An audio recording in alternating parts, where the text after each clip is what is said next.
Okay, so very good evening to class. Today we are gonna teach you a chapter of biology, which is called life processes. Life processes. Okay, so what do you mean by this word life and the another word process? So life basically means जीवन. अगर life को describe किया जाए तो कैसे करेंगे? क्या ऐसे लाइफ को डिस्क्राइब करेंगे कि जब हम अपने मम्मा के अंदर से जन्म लेते हैं, मम्मी के पेट से निकल के हम जन्म लेते हैं, क्या वहाँ से लाइफ की बिगिनिंग होती है हमारी? हाँ, हमारी लाइफ की बिगिनिंग वहीं से होती है और हमारी लाइफ एंड तब हो जाती है जब हम मर जाते हैं। तो बेसिकली उसके बीच में हम जो कुछ भी करते हैं, हमारे बॉर्न होने से डेथ के बीच में, वही बेसिकली लोग हमारे जीवन के रूप में याद रखते हैं कि उसको लोग याद करते हैं हमारी लाइफ की तरह कि ये इस इंसान की लाइफ कैसी थी। मगर बेसिकली हमारी लाइफ जो होती है वो तभी शुरू हो जाती है जब हम बॉर्न होते हैं इस दुनिया में। और प्रोसेसेस का मतलब होता है यानी कि वो प्रणालियाँ, यानी कि वो चीज़ें जो कि अगर ना हो तो लाइफ नहीं होगी। वो प्रोसेसेस यानी कि वो प्रणालियाँ जो कि होती हैं रिस्पॉन्सिबल किसी भी इंसान को ज़िंदा रखने के लिए। अगर उसमें से कोई भी एक प्रोसेस होना बंद हो जाती है कंप्लीटली या पार्शियली, अगर पार्शियली होती है बंद तो इंसान बहुत बुरे तरीके से बीमार पड़ जाता है। जैसे कि अगर एक सर्कुलेशन की बात करें, अगर आपके बॉडी में सर्कुलेशन बंद हो जाता है आप मर जाओगे। अगर किसी पर्टिकुलर बॉडी ऑर्गन में सर्कुलेशन नहीं पहुंचता है तो आपको बेसिकली पोलियो जैसी बीमारियां हो जाती हैं या फिर पैरालिसिस हो जाता है। तो आप समझ रहे हैं, यानी कि सर्कुलेशन की बात हो गई। रेस्पिरेशन की अगर बात करें, सांस लेना और छोड़ना, अगर आपको सांस नहीं आती है आप चंद मिनटों में मर सकते हो सिंपली। अगर सेम ऐसे ही डाइजेशन के साथ है, अगर आप अपने फूड को डाइजेस्ट नहीं कर पाते हो तो भी आप मर जाओगे, क्योंकि जो डाइजेस्ट इनडाइजेस्टेड फूड होगा वो धीरे धीरे करके बैक्टीरियाज को और फंगस को अपने अंदर जमा करने लगेगा, और वो जब फंगस और बैक्टीरिया उस पर फीड करेगा तो आपकी डेथ हो सकती है फंगल इन्फेक्शन से, या फिर आपके पेट में अल्सर्स हो सकते हैं जिनसे आपको बहुत दर्द होगा और उससे आपकी डेथ भी हो सकती है। और अगर ये सब चीज़ें पार्शियली बंद होती हैं तो आप बीमार पड़ जाते हो। तो बेसिकली लाइफ प्रोसेसेस वो प्रोसेसेस होती हैं जिनका आपको ज़िंदा रहने के लिए बहुत ज़रूरी है। अगर आपको ज़िंदा रहना है, आपको जीवित रहना है, तो इन लाइफ प्रोसेसेस को आपको हमेशा चालू रखना होगा। All the living things which are alive move themselves without any external help. तो सबसे पहले हमें ये समझना होगा कि लाइफ यानी कि जिंदा जो इंसान होता है वो क्या क्या कर सकता है। सबसे पहला कि वो ग्रो कर सकता है, उसकी ग्रोथ हो सकती है। यानी कि जैसे मैं हूँ, जब मैं छोटा था, 1 साल का मैं छोटा सा बच्चा था, अब मैं बड़ा हो गया हूँ, यानी कि धीरे धीरे करके मेरी ग्रोथ हो रही है। और एक टाइम पे आएगा जब मेरी हाइट का बढ़ना बंद हो जाएगा, मगर फिर भी मैं कहीं ना कहीं ग्रो करता रहूँगा। जब जैसे कि जब बच्चे बड़े होते हैं तो जब वो टीनेज में आते हैं उनकी हाइट बढ़ती है एकदम से, शोल्डर ब्रॉडअप हो जाते हैं मेंस में, और उनके फेस पे हेयर्स आ जाते हैं, बियर्ड मस्टेच आ जाती है। तो ऐसे ही ह्यूमन बॉडी में ग्रोथ चलती रहती है, ह्यूमन बॉडी जो कि जिंदा है।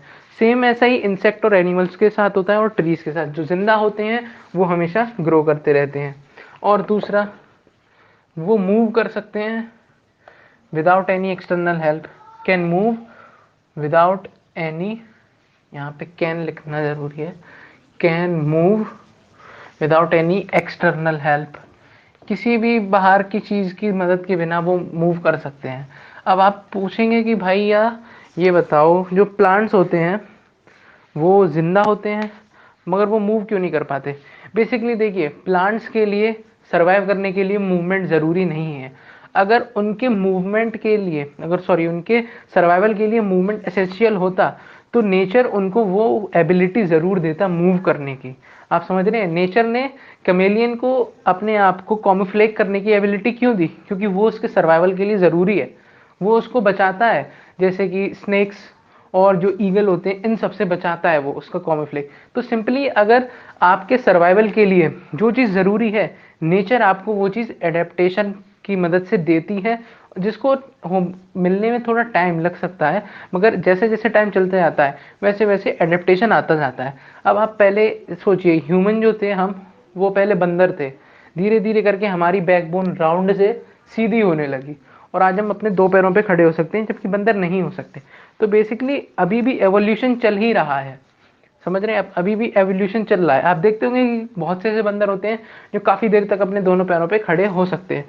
तो जो चीज मूव करने के लिए, जिसका सर्वाइवल मूवमेंट से होगा, वो मूव करती है नेचर में, और जिसका सर्वाइवल अगर बिना मूवमेंट के चल सकता है तो वो बिना मूवमेंट के ही नेचर में रहता है। दैट्स वाई द रीजन कि ट्रीज और प्लांट्स मूव नहीं करते, ठीक है।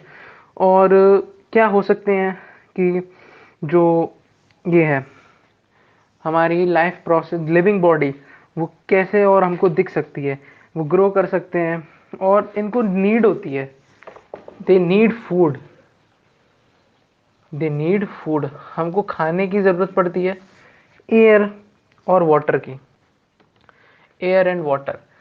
एक लिविंग बॉडी को इन तीनों में से या तो सारी चीज़ें चाहिए, और वरना एक ना एक तो ज़रूर चाहिए अगर उसको ज़िंदा रहना है तो। सोचिए, जो हम इंसान हैं, हमको खाना भी चाहिए, हवा भी चाहिए और पानी भी चाहिए। प्लांट्स हैं, उनको एयर, वाटर और सनलाइट चाहिए, क्योंकि वो उसी की मदद से अपना फूड बना लेते हैं। जानवर जितने भी एनिमल्स हैं उनको ये तीनों चीज़ें चाहिए। बात करते हैं हम फंगस की, फंगस को सिर्फ मॉइस्चर, एयर और वाटर चाहिए, कोई फूड नहीं चाहिए, क्योंकि वो दूसरों पे फीड करते हैं। पैरासाइट्स जैसे कि मच्छर या फिर जो लीच होती है, उसको क्या चाहिए, उसको एक होस्ट बॉडी चाहिए और एयर चाहिए और वाटर। वाटर भी मस्ट है, क्योंकि वो मॉइस्ट कंडीशन में ही पनपते हैं। ज़्यादातर मॉइस्ट कंडीशन में ही आप देखोगे कि कांतर, जो सेंटीपिड होती है, या फिर मॉस्किटो मच्छर, और जो लीच जिसको जोंक बोलते हैं, वो जो काले रंग की चिपक जाती है, वो ज़्यादातर मॉइस्ट, जब बारिश का मौसम होता है उसी टाइम पे निकलती हैं, तो उनके सर्वाइवल के लिए वो टाइम बेस्ट होता है। तो इसलिए वो उसी टाइम में अपना फूड वगैरह कलेक्ट करती हैं, और एयर एंड वाटर उनके लिए ज़रूरी होता है, ठीक है। तो आप समझ रहे हैं ना कि दे need food, air and water, they can growth, they can move without any external help, they can excrete, they can excrete, यानी कि अपना वेस्ट प्रोडक्ट भी वो निकाल सकते हैं, जो उनकी बॉडी के अंदर वेस्ट प्रोडक्ट है, they can excrete, E X C R E T, they can excrete, they can respire, वो सांस का अंदर और इनहेल और एक्सहेल कर सकते हैं सांस के साथ, दे can respire, they can produce their new ones, यानी कि वो अपने ही जैसे एक नए को जन्म भी दे सकते हैं, दे can reproduce the new one, okay. और क्या कर सकते हैं जो जिंदा होते हैं, वो रिस्पोंड कर सकते हैं अपने आसपास होने वाली चीज़ों को। जैसे कि अगर आपको कोई गरम, आपके ऊपर कोई गरम चीज़ टच करता है, तो आप उसको रिस्पोंड करते हो अपने आप को उससे दूर हटा के। क्यों? क्योंकि आपके जो नर्व्स हैं वो आपको ब्रेन तक कनेक्शन पहुंचाते हैं कि ये चीज़ खतरा है हमारे लिए, ये हमको नहीं करना है, अगर ये चीज़ हमारे साथ होती रही तो इसमें हमारा नुकसान है।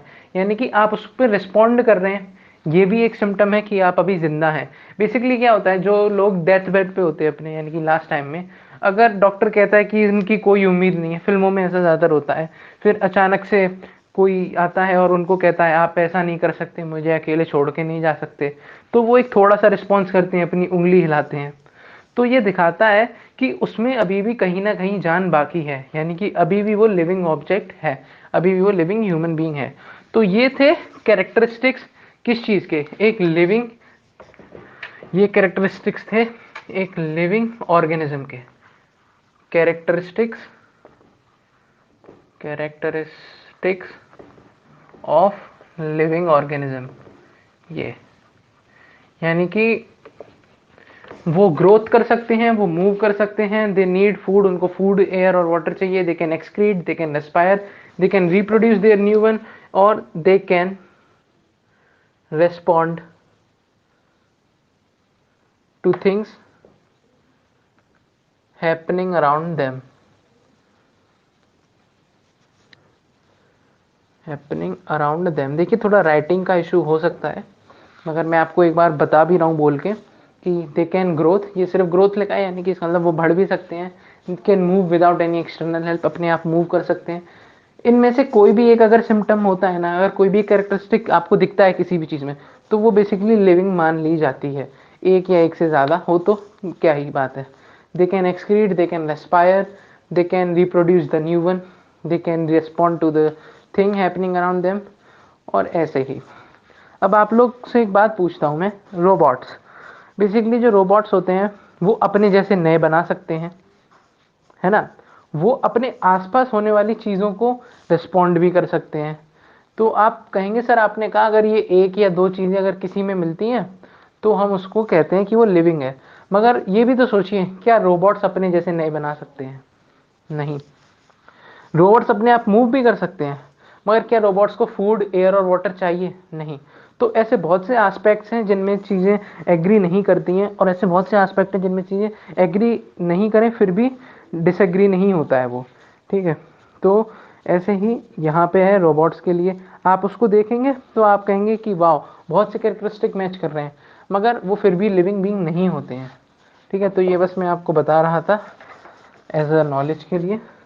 तो अब मैं आपसे पूछता हूँ कि लाइफ प्रोसेसेस क्या होते हैं। ये तो हो गया जीवित इंसान या फिर जीवित या मृत एक वस्तु के बारे में बात। अब मैं आपसे पूछ रहा हूँ कि उस जीवित या मृत वस्तु की प्रोसेसेस क्या क्या होती हैं। व्हाट इज लाइफ प्रोसेसेस, क्या होती हैं उसकी लाइफ प्रोसेस, बेसिकली ये क्या होता है। तो देखिए, लाइफ प्रोसेसेस होता है the basic function perform by living organism to maintain their life on earth. यानी कि बेसिक फंक्शन जो कि एक लिविंग ऑर्गेनिज्म करता है, the basic function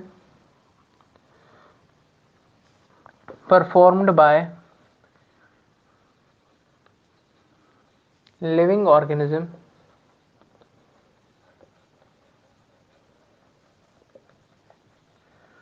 to live on earth, to live on earth are called life processes. तो ये होता है लाइफ प्रोसेसेस का बेसिक मतलब, ठीक है। यानी कि अर्थ पे रहने के लिए इस एक ऑर्गेनिज्म को क्या क्या प्रोसेसेस करने पड़ते हैं, क्या क्या फंक्शंस करने पड़ते हैं, वो सारे कहलाते हैं लाइफ प्रोसेसेस। अब लाइफ प्रोसेसेस होते कितने टाइप्स के हैं, तो सबसे पहला हम लिखेंगे न्यूट्रिशन, यानी कि फूड के इस्तेमाल से एनर्जी बनाना अपने लिए ताकि वो अपने कामों को कर सके। न्यूट्रिशन, रेस्पिरेशन, ठीक है, एक्सक्रीशन, रिप्रोडक्शन, और कंट्रोल एंड कोऑर्डिनेशन। हाँ, कंट्रोल एंड कोऑर्डिनेशन, और ग्रोथ, मूवमेंट। ये होती हैं वो लाइफ प्रोसेसेस जो कि एक लिविंग ऑर्गेनिज्म करता है अपने पूरी ज़िंदगी में। Respiration, nutrition, excretion, reproduction, control and coordination, growth and movement. तो इसमें हम सबसे पहले ये जानेंगे, इन सभी लाइफ प्रोसेसेस को परफॉर्म करने के लिए हमको एनर्जी चाहिए होती है। सबसे इंपॉर्टेंट चीज़ है एनर्जी। अगर हमारे पास एनर्जी नहीं होगी तो हम ये सारी की सारी लाइफ प्रोसेसेस परफॉर्म ही नहीं कर पाएंगे। तो आप ये एक पॉइंट डालिए दैट वी वी नहीं, living organism, living organism needs energy to needs energy to perform life processes,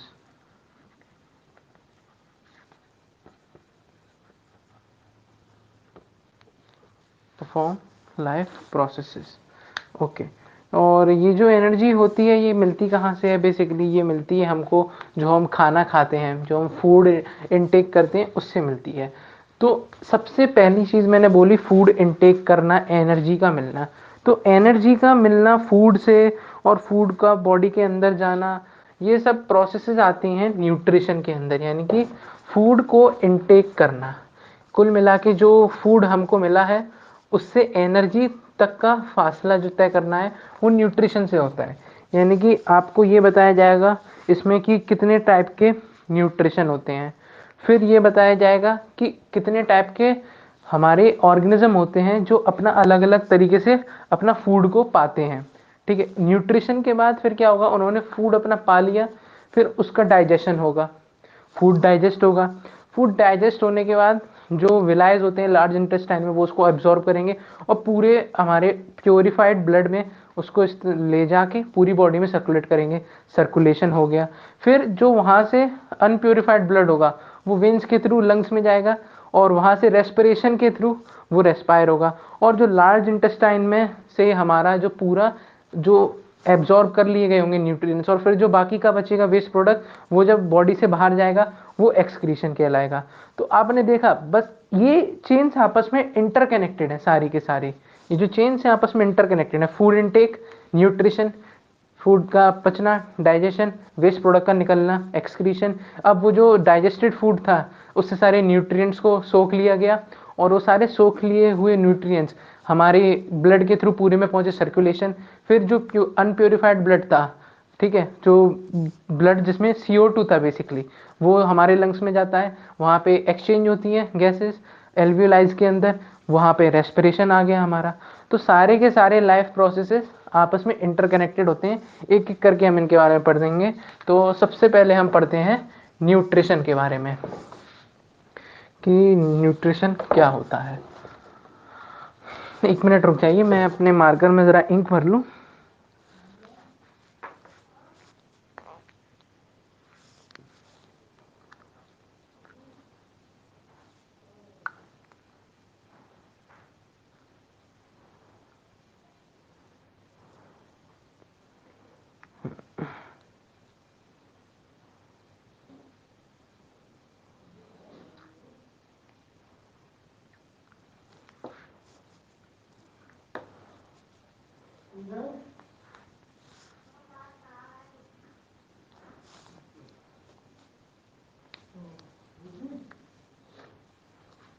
okay, सो अब हम पढ़ेंगे न्यूट्रिशन के बारे में।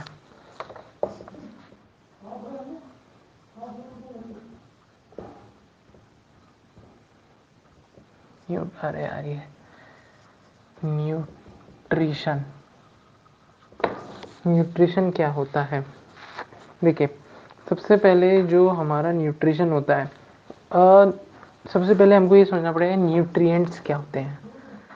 न्यूट्रिएंट्स, ये शब्द का मतलब क्या होता है? तो जो हमारा न्यूट्रिएंट्स होता है वो एक सब्सटेंस होता है, ठीक है, जिससे कि हमारे जो लिविंग ऑर्गेनिज्म होते हैं अपने सराउंडिंग से उसका इस्तेमाल करते, उसको इकट्ठा करते हैं और उसका यूज़ करते हैं अपनी लाइफ प्रोसेसेस को परफॉर्म करने के लिए। यानी कि न्यूट्रिएंट्स ही वो चीज़ें होती हैं। Nutrients are those substance which are used by living organism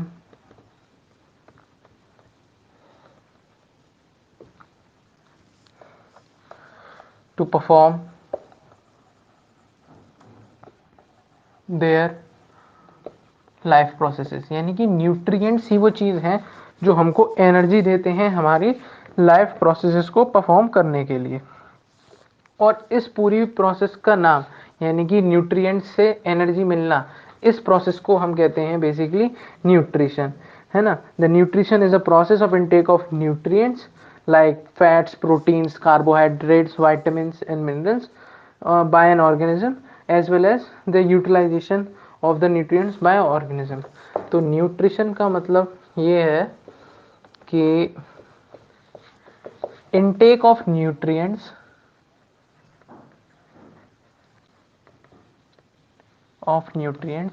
as well as their utilization।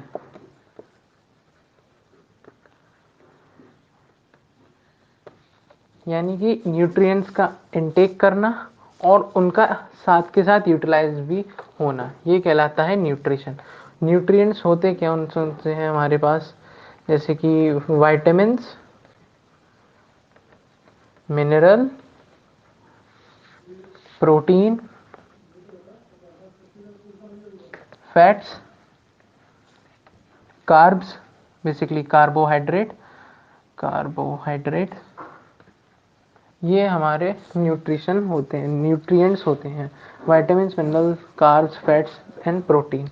Okay, तो अब हम मोड ऑफ न्यूट्रिशन के बारे में पढ़ते हैं, यानी कि जो लिविंग ऑर्गेनिज्म होते हैं वो अपना न्यूट्रिएंट्स को ले हैं, क्या वो खुद बना लेते हैं अपनी ही बॉडी की मदद से, या फिर उनको किसी और की ज़रूरत होती है अपने न्यूट्रिशन के लिए। ठीक है, तो दो टाइप का मोड ऑफ न्यूट्रिशन होता है, मैं बताने जा रहा हूँ आप लोगों को mode of nutrition. Okay, mode of nutrition. तो मोड ऑफ न्यूट्रिशन दो टाइप के होते हैं, ऑटोट्रोफिक बोलते हैं इसको, ऑटोट्रोफिक, और दूसरा होता है हेटेरोट्रोफिक। ये दो अलग अलग टाइप होते हैं। बेसिकली ऑटोट्रोफ्स का मतलब होता है जो अपना खाना खुद ही बना ले, एयर, वाटर और जो हमारे सराउंडिंग में प्रेजेंट चीज़ें होती हैं जैसे कि सनलाइट, एयर, वाटर, इनकी मदद से अपना खाना खुद बना ले। हेटेरोट्रोफिक का मतलब होता है जो अपने फूड के लिए दूसरों पे डिपेंड करते हो, समझ रहे हैं आप, जो अपने फूड के लिए किसी और पे निर्भर कर, जो किसी और पे, क्या बोलते हैं हिंदी में उसको, किसी और पे डिपेंड कर रहे हो, निर्भर कर रहे हो, उनको बोलते हैं हम हेटेरोट्रोफिक। तो ऑटोट्रोफिक मोड के बारे में पढ़ते हैं। ऑटोट्रोफिक मोड, ये ऑटोट्रोफिक मोड क्या होता है, बेसिकली जो इतने भी हमारे ग्रीन प्लांट्स होते हैं, ठीक है, ऑटोट्रोफिक मोड ऑफ न्यूट्रिशन में वो सारे के सारे आते हैं। यानी कि ऑटोट्रोफिक मोड ऑफ न्यूट्रिशन हम कह सकते हैं makes its own food from the simple inorganic material, यानी कि दोज ऑटोट्रोफिक न्यूट्रिशन, ये वो टाइप होता है in this living organism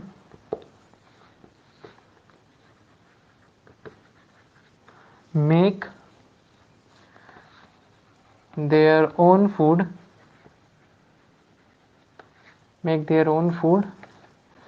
with the inorganic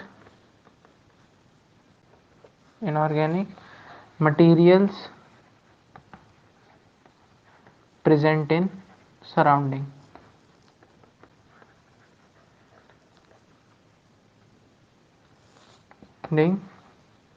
like CO2, carbon dioxide, water, air and sunlight। तो एक बात बताइए, हम इंसान अपना खाना खुद ही तो बनाते हैं, बेसिकली आपने देखा होगा आपकी मम्मी आपके लिए खाना बनाती हैं, तो यहाँ पे वो वाला खाना बनाने की बात नहीं चल रही है, आपकी मम्मी कच्चे खाने को पकाती हैं। बेसिकली आपके खाना बनाने का मतलब ये है कि आपकी मम्मी कच्चे खाने को पका रही हैं, तो वो कच्चा खाना हमने थोड़ी ना बनाया है, वो हमको प्लांट से मिला है या एनिमल से मिला है, तो वो कच्चा खाना हम कहाँ से ला रहे हैं, खुद से तो नहीं बना सकते ना, इसलिए हम हेटेरोट्रॉफ होते हैं। ऑटोट्रॉफ्स क्या होते हैं, जैसे कि प्लांट, एक सेब का पेड़ है, उस पर सेब उगा, सेब का फल आया है, ठीक है, तो उसने अपना फूड कहाँ से बनाया, उसने सनलाइट का इस्तेमाल करा, उसने एयर का, वाटर का, CO2 का इस्तेमाल करके अपने आप बना लिया अपना सब कुछ, अपना खाना। ना तो उसको इस चीज़ के लिए किसी और पे निर्भर होना पड़ा, किसी और ऑर्गेनिक मटेरियल की ज़रूरत नहीं पड़ी, ऑर्गेनिक मटेरियल नहीं चाहिए उसको, वो ऑटोट्रोफ्स कहलाते हैं। और बेसिकली हम ह्यूमंस को ऑर्गेनिक मटेरियल्स की ज़रूरत होती है, जैसे कि जो लोग नॉन वेज होते हैं वो चिकन, मीट वगैरह खाते हैं, और जो वेजिटेरियन होते हैं वो बेसिकली प्लांट्स, फल, वेजिटेबल्स एंड फ्रूट्स खा लेते हैं, है ना। तो ये था ऑटोट्रॉफिक मोड ऑफ न्यूट्रिशन, जिसमें कि हम जो लिविंग ऑर्गेनिज्म होते हैं वो अपना फूड खुद बनाते हैं, ठीक है। और अगला होता है heterotrophic mode of nutrition. Heterotrophic, तो हेटेरोट्रोफिक क्या कहलाता है?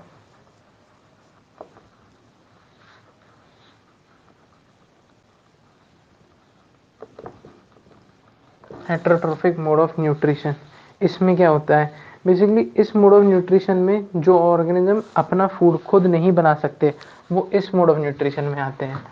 Those organism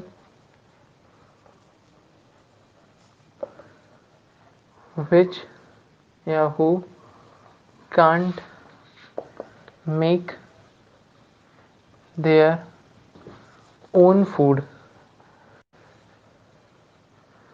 fall in heterotrophic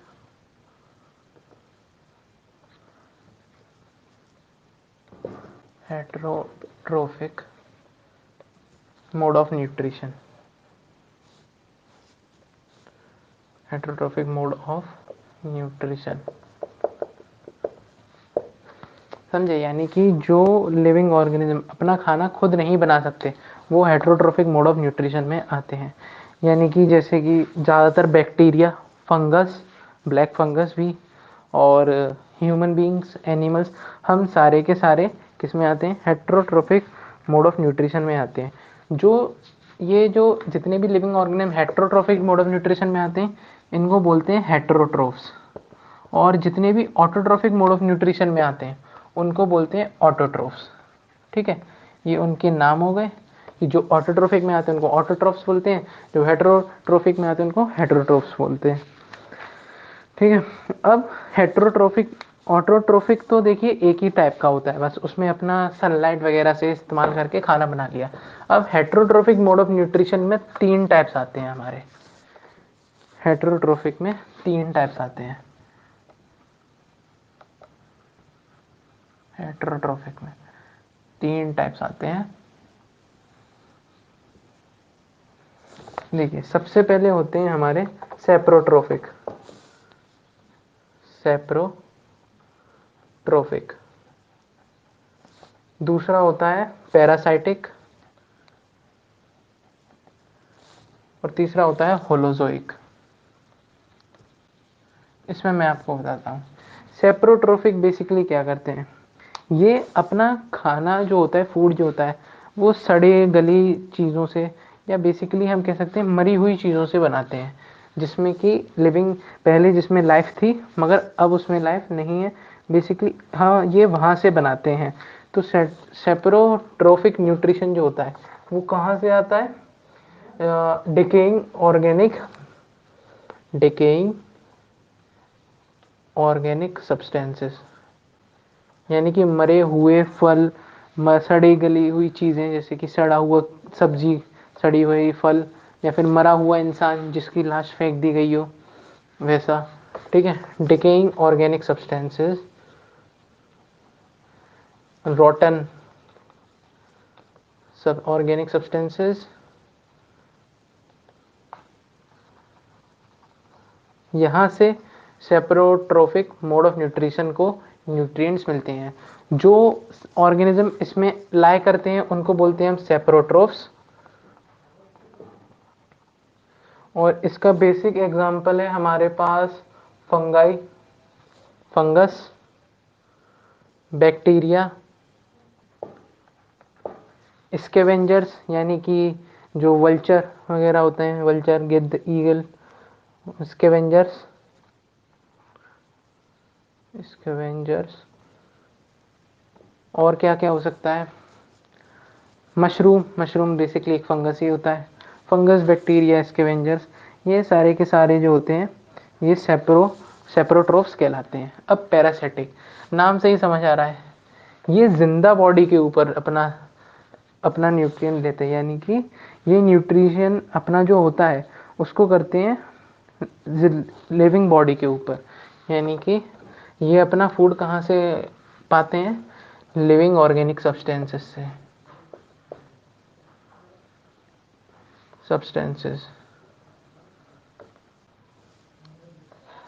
और इनको हम बोलते हैं, जो पैरासिटिक होते हैं इनको पैरासाइट बोलते हैं, पैरासाइट्स. और तो और ये जो जिस ऑर्गेनिज्म पे फीड करते हैं, यानी कि जिस पे ये फीड करते हैं उसको होस्ट बोलते हैं। यानी कि अगर कोई पैरासाइट है जो कि मेरी बॉडी से न्यूट्रिएंट्स ले रहा है, उसको मेरी बॉडी से न्यूट्रिशन मिल रहा है, तो वो पैरासाइट कहलाएगा और मैं उसका होस्ट कहलाऊंगा, क्योंकि वो मेरी बॉडी पे फीड कर रहा है। ओके। और जितने इसमें एग्जाम्पल आते हैं बेसिकली, वो होता है tape warm, round warm, mosquito, ठीक है, और राउंड वॉर्म हो गया, मॉस्किटो हो गया, लाइकेन, और भी होते हैं जैसे कि फ्ली, ये हो गया। होलोजोइक, होलोजोइक बेसिकली होते हैं जो कि अपना न्यूट्रिशन करते हैं organism that take the complex organic food material into its body by the process of ingestion। यानी कि जो कॉम्प्लेक्स ऑर्गेनिक फूड को खाते हैं, कॉम्प्लेक्स से मेरा मतलब ये है कि जिसका जो जेनोमिक कोड होता है वो काफ़ी ज़्यादा कॉम्प्लेक्स हो, उस ऑर्गेनिक मटेरियल को हम खाते हैं। जो ऑर्गेनिज्म खाते हैं वो होलोजोइक मोड ऑफ न्यूट्रिशन में आते हैं। यानी कि intake complex organic substance by process of ingestion,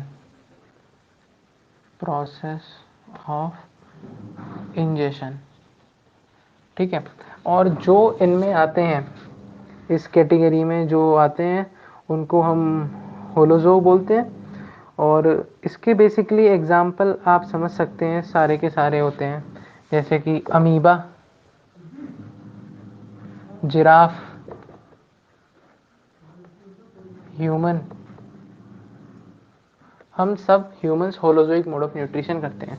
तो ये था सारा का सारा मोड ऑफ न्यूट्रिशन के दो टाइप्स होते हैं, ऑटोट्रोफिक, हेट्रोट्रोफिक। ऑटोट्रोफ्स अपना खाना खुद बनाते हैं, हेट्रोट्रोफ्स दूसरों पे बनाते हैं। तीन टाइप से बनाते हैं, एक कॉम्प्लेक्स ऑर्गेनिक मटेरियल को लेते हैं होलोजोइक, एक जो जिंदा पे फीड करते हैं पैरासिटिक, और एक जो मरे हुए को फीड करते हैं वो होते हैं सेप्रोट्रोफिक। अब हम पढ़ेंगे बेसिकली अलग अलग, यानी कि न्यूट्रिशन इन प्लांट्स और न्यूट्रिशन इन एनिमल्स को अलग अलग पढ़ते हैं, अलग अलग इनकी स्टडी करते हैं। तो सबसे पहले हेडिंग डालेंगे nutrition in plants.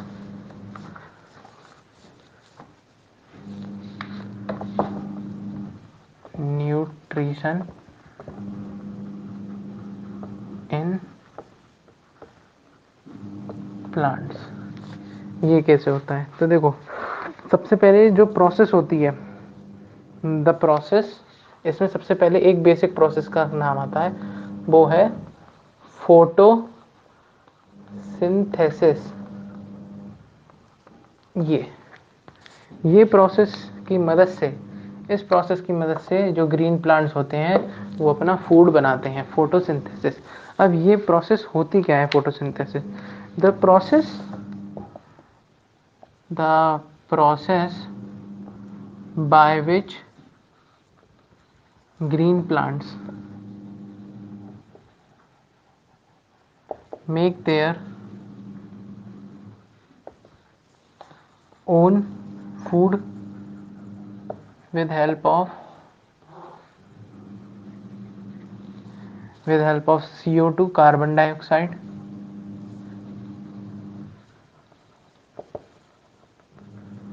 water and sunlight। इस प्रोसेस को बोलते हैं फोटोसिंथेसिस। और ये प्रोसेस होती कैसे है? 6CO2 plus 6H2O plus sunlight gives us C6H12O6, और भी बहुत कुछ देता है। C6H12O6 के साथ ऑक्सीजन जो हम इनहेल करते हैं 6O2। तो ये होता है बेसिक प्रोसेस जो एक फोटोसिंथेसिस का होता है। इसको आप लोग नोट डाउन करिए, 6CO2 plus 6H2O plus sunlight in the presence of chlorophyll, chlorophyll, then we get the glucose and 6O2। ये ग्लूकोज जो होता है एनर्जी के फॉर्म में प्लांट्स में वर्क करता है। ठीक है। तो अब प्लांट्स में पूरा काम होता कैसे है, वो ऐसे होता है, जैसे आप समझो एक लीफ जो होती है ना, वो ही फोटोसिंथेसिस करवाती है। इसलिए प्लांट्स में लीव्स इतनी ज़्यादा होती हैं, क्योंकि वो ही रिस्पॉन्सिबल होती हैं उसकी न्यूट्रिशन के लिए। तो आप एक ये समझिए, जैसे कि ये एक लीफ है, ठीक है, और ये इसकी मिडरिब है, ये इसकी वेन्स है। ओके जी। तो यहाँ पे क्या होगा, सबसे पहले ये जो सन है ना, यहाँ पे सन, ये इसको सनलाइट देगा, लीफ को सनलाइट, ठीक है। और ये एयर से CO2 अंदर लेगी, CO2 एयर से अंदर लेगी, ठीक है। और फिर ये क्या होता है, लीव्स जो होती हैं वो ग्रीन कलर की होती हैं। उनका जो ग्रीन कलर होता है, ग्रीन कलर, वो होता है क्लोरोफिल की वजह से। ये एक ग्रीन पिगमेंट होता है जो कि हर लीफ में प्रेजेंट होता है, क्लोरोफिल। इसकी वजह से उनका ग्रीन कलर होता है। और सनलाइट, CO2 की प्रेजेंस में, और जो इनको वाटर मिलता है रूट्स से, वहाँ से ये क्या बना लेते हैं, ग्लूकोज। ये बनाती हैं ग्लूकोज। फिर वो ग्लूकोज स्टार्च के फॉर्म में कन्वर्ट होता है, और वो स्टार्च के फॉर्म में यहाँ से होता हुआ पूरे प्लांट में निकल जाता है। तो ये प्रोसेस है जिसमें कि जो हमारा है काम करता है फोटोसिंथेसिस कुछ इस तरह, ये स्टेम से पूरे में फैल जाता है। यानी कि सनलाइट और CO2 आई, क्लोरोफिल की प्रेजेंस में ग्लूकोज बना, फिर ग्लूकोज से स्टार्च बना, और वो स्टार्च पूरे प्लांट में सर्कुलेट कर दिया गया, ठीक है। तो स्टार्च के रूप में ही ये स्टोर कर पाती हैं लीव्स फूड को, क्योंकि जो हमारा प्लांट होता है ना, वो शुगर को इनटेक करता है, और शुगर का अमाउंट जितना कॉम्प्लेक्स और जितना ज़्यादा होगा उतना ही अच्छे से वो फीड कर पाएगा। इसलिए वो स्टार्च के फॉर्म में उसको फीड ट्रांसफॉर्म करती है। और जो बचा हुआ ग्लूकोज होता है, जिसको वो चेंज नहीं कर पाती है, उसको वो क्या करती है, एनदर फूड मटेरियल में चेंज कर देती है स्टार्च के, जिसको हम खाते हैं, यानी कि फ्रूट्स। समझे आप लोग, जो स्टार्च पहले तो जो ग्लूकोज से अपना वो न्यूट्रिशन पूरा करते हैं, फिर उसके बाद जो एक्स्ट्रा ग्लूकोज होता है उससे स्टार्च का एक नया प्रोडक्ट बनाते हैं, जो कि कहलाता है हमारा फ्रूट्स। तो अब हम पढ़ते हैं कि यहाँ पे फॉलोइंग 2 स्टेप्स था। एक तो absorption of sunlight, absorption of sunlight हो रहा था विद इनटेक ऑफ CO2, ठीक है। और कन्वर्जन हो रहा था किस चीज़ का, कन्वर्जन हो रहा था लाइट एनर्जी का, सन से लाइट एनर्जी मिलती है, conversion of light energy into chemical energy, है ना, इनटू केमिकल एनर्जी। ये 2 स्टेप्स में हमारी फोटोसिंथेसिस। और तीसरा जो लास्ट स्टेप होता है, वो जो ग्लूकोज है उसका स्टार्च में कन्वर्ट हो जाना, conversion of glucose into starch. ये 3 प्रोसेस में हमारा फोटोसिंथेसिस चलता है। Absorption of sunlight with intake of CO2, conversion of light energy into chemical energy, और conversion of glucose into starch. इस सब प्रोसेस को करने के लिए क्या क्या चीज़ें ज़रूरी होती हैं, वो है सनलाइट, क्लोरोफिल, कार्बन डाइऑक्साइड, और वाटर H2O। जब तक ये 4 चीज़ें नहीं होंगी, फोटोसिंथेसिस का प्रोसेस कभी नहीं होगा। तो आप लोगों को अब समझ आया होगा कि फोटोसिंथेसिस से प्लांट्स अपना फूड कैसे बनाते हैं, ठीक है। और फिर आपके बुक में यहाँ पे बहुत से एक्सपेरिमेंट्स दिए हैं कि जो लीफ होती है उसमें क्लोरोफिल होता है। जैसे कि काफ़ी सारे हैं, उसमें से एक ये है कि आप एक लीफ की स्ट्रिप को कवर, एक लीफ को एक स्ट्रिप से कवर करिए, फिर उसको अल्कोहल में डाल के हीट करिए, उसको बॉईल करिए, और फिर उसको एक डीकलराइज हो जाएगा वो, जब उसमें आप ब्लू ब्लैक आयोडीन सॉल्यूशन लीजिए, उस पर डालिए, तो एक आपको स्ट्रिप बन जाएगी। ये दिखाता है कि उसमें स्टार्च प्रेजेंट था और क्लोरोफिल भी। तो ये था हमारा प्रोसेस जिसमें हमने पढ़ा न्यूट्रिशन ऑफ प्लांट्स के बारे में। और अब इसमें हम पढ़ने वाले हैं एक एक स्टेप को। जैसे कि पहला स्टेप क्या था हमारा, सनलाइट वाला, जिससे कि उसमें सनलाइट आया।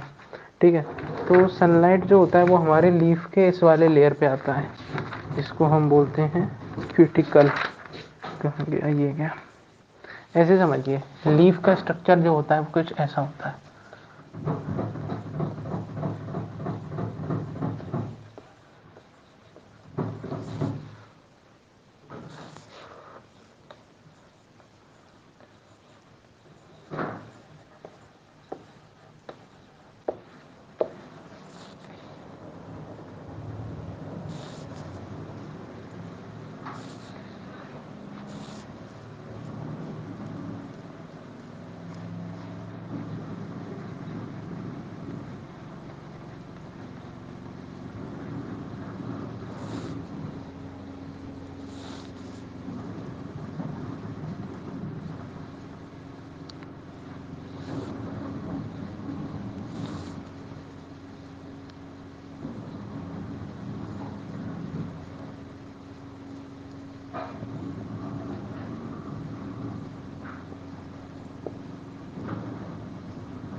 ये होता है लीफ का स्ट्रक्चर कुछ इस तरह से। देखिए, ये लीफ का आप ऐसे पकड़िए तो उसकी जो ऊपर चिकनी वाली साइड होती है, जो स्मूथ साइड होती है, उसको कहते हैं हम क्यूटिकल।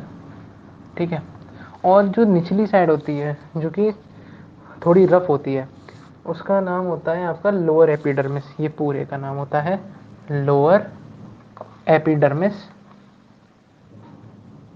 डर्मिस। और ये जो ऊपर वाला होता है पार्ट, ये वाला, इसको कहते हैं upper epidermis, upper epidermis. Okay जी। और ये होते हैं हमारे प्लास्टिड्स के लेयर, ये वाले, ये जो लंबे लंबे आपको दिख रहे हैं, ये होते हैं प्लास्टिड्स के लेयर। इसमें हमारा भरा होता है बेसिकली क्लोरोफिल। इसी में हमारा होता है, ये प्लास्टिड लेयर होती है, इसमें भरा हुआ होता है हमारा क्लोरोफिल। यहाँ पे ऐसे dot dot dot dot dot dot dot dot dot, ये जो डॉट्स आप देख रहे हैं ना, ये क्लोरोफिल है। ये ऐसे इसमें भरा हुआ होता है, डॉट के रूप में नहीं, मतलब पूरे एज अ लिक्विड के फॉर्म में भरा हुआ होता है। वो आपको दिखाने के लिए बता रहा हूँ मैं। ये ऐसे यहाँ पे होता है। तो यहाँ से सनलाइट एंटर करती है, क्लोरोफिल में जाती है। ये जो नीचे मैंने बनाया है ये होता है स्टोमेटा। स्टोमेटा लीफ के हमेशा नीचे होते हैं। और स्टोमेटा से एक्सचेंज ऑफ गैस होता है, CO2 अंदर जाती है और O2 बाहर आती है। यहाँ से CO2 गई, यहाँ से सनलाइट आई क्लोरोफिल में, दोनों की प्रेजेंस में। यहाँ से हमारा जो ये होता है बीच का लेयर, ये स्पॉन्जी लेयर होती है। ये होती है स्पॉन्जी लेयर, जिसमें कि हमारा वाटर होता है बेसिकली काफ़ी ज़्यादा अमाउंट में। तो यहाँ से वाटर, सनलाइट और CO2, ये तीनों आपस में मिलते हैं यहाँ पे प्लास्टिड्स के अंदर। यहाँ पे फूड बनाते हैं और उस फूड को अपनी पूरे प्लांट में सर्कुलेट करते हैं। तो स्टेप पहला जो था हमारा, कि जो हमारा लीफ है उसने एक्सचेंज करा चीज़ों को और सनलाइट की मदद से बस अपना बना लिया है। अब हम पढ़ेंगे यहाँ पे कि रेस्पिरेशन क्या होता है प्लांट्स के अंदर, यानी कि जो ट्रांसमिशन होता है गैसेस का वो कैसे होता है। तो देखिए, एक चीज़ होती है स्टोमेटा, कुछ इस तरह। स्टोमेटा छोटे छोटे छेद होते हैं जो कि लीव्स के अंदर प्रेजेंट होते हैं। और ये जो छेद होते हैं इनको इस, ये जो दिख रहे हैं आपको ये दो ऐसे किडनी बीन की तरह, ये इसको गार्ड करते हैं। इनको बोला जाता है गार्ड सेल्स, जो कि स्टोमेटा को प्रोटेक्ट करते हैं। और ये जो छेद है ये होता है स्टोमेटा। ऐसा सिर्फ एक नहीं, बहुत सारे होते हैं एक लीफ के अंदर। तो बेसिकली जब ये कभी हमारे को ट्रांसप्लांट होना होता है, यानी कि ट्रांसमिशन होना होता है गैसेस का, तो ये स्टोमेटा ओपन हो जाते हैं। और रात के टाइम पे क्योंकि फोटोसिंथेसिस नहीं हो सकती, क्योंकि धूप नहीं होती, तो ये स्टोमेटा का जो छेद होता है वो ऐसे करके बंद हो जाता है। तो ये ओपन है, ये ओपन है, ये क्लोज्ड है। तो बस गार्ड सेल्स इसको, उसके ओपनिंग और क्लोजिंग का ध्यान रखते हैं गार्ड सेल, और इसको प्रोटेक्ट करते हैं स्टोमेटा को। तो ये था हमारा दूसरा स्टेप, जिसमें कि वो बना रहे थे अपने आप को, गार्ड सेल की मदद से अपनी गैस को ट्रांसमिट कर रहे थे। और जो तीसरा स्टेप होता है वो होता है हमारा changing of glucose into starch. तो ग्लूकोज C6H12O6, इसको स्टार्च में जो हमारा बदलती हैं चीज़ें, यानी कि इसको एक तो बदलने के लिए, ये बेसिकली आपके सिलेबस में नहीं है मगर फिर भी मैं आपको बता देता हूँ कि जो ग्लूकोज होता है उसको स्टार्च में बदलने के लिए बहुत ही ज़्यादा अमाउंट, 2 ग्लूकोज और 1 लैक्टोज, ग्लूकोज और लैक्टोज, ये दोनों जब आपस में मिलते हैं, अब आप पूछेंगे लैक्टोज कहाँ से आया, इसीलिए ये आपके भी सिलेबस में नहीं है, तो फिर वो सुक्रोज बनाता है। और सुक्रोज की कॉम्प्लेक्स फॉर्म जो होती है, जब कई सारे सुक्रोज आपस में लिंक होते चले जाते हैं तो उससे बन जाता है हमारा स्टार्च। ठीक है, तो ये तो बेसिकली हो गया न्यूट्रिशन इन प्लांट्स हमारा। और जो अब न्यूट्रिशन इन एनिमल है वो हम कल पढ़ेंगे। तब तक के लिए आप लोग सेफ रहिए, अपने घर पे रहिए। Bye bye.